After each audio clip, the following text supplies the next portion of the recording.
It was their first news conference together since an agreement was signed in August 2015 to end years of violence in South Sudan. But the animosity between forces loyal to President Salva Kiir and his then first Vice President Riek Machar ran too deep. Gunfire was heard when the two leaders were meeting ahead of the conference to discuss the tensions between them. What I was expecting was that we would have our development in the country, there will be stability and good governance. That one battle lasted for 5 days. Government soldiers were accused of atrocities. There were reports that more than 200 South Sudanese women were raped. Foreign aid workers were also among the victims. Machar was replaced by a political ally, Taban Deng, to bring calm. Instead, fighting has spread to the previously stable equatorial region, the country's breadbasket. Whole towns are emptying as residents flee the violence. There are more reports that both sides are recruiting child soldiers.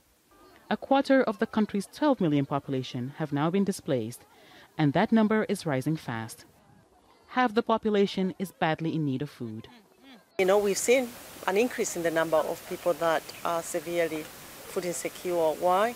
Again, it's because the access has been limited, and it has been limited due to the fighting. Fighting has continued, for instance, in Jongle. We have such a high number of the population that's displaced, and hence, you know, we are not able to reach most of that population. And there's little optimism of an early return to peace. Walls of the State House still have the bullet holes from the battles of last year. Fighting ended in the capital after a few days, but the nationwide impact remains. In some ways, the damages reflect the state of the 6-year-old nation, scarred by conflict and in desperate need of recovery in almost every single aspect. The UN has sent in troops to protect civilians. It fears ethnic cleansing is underway and that the country faces potential genocide in the battle between the Dinka, which the president is from, and rival tribes. The president has set up a forum for resolving grievances, but his opponents aren't taking part. The process has to be inclusive of all political parties. The opposition under Riek Machar hasn't joined the dialogue, and they're one of the main, if not the main, parties that need to participate.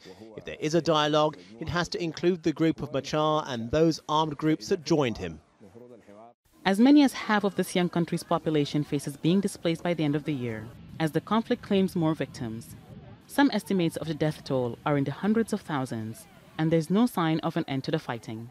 Hiba, Al Jazeera, Juba.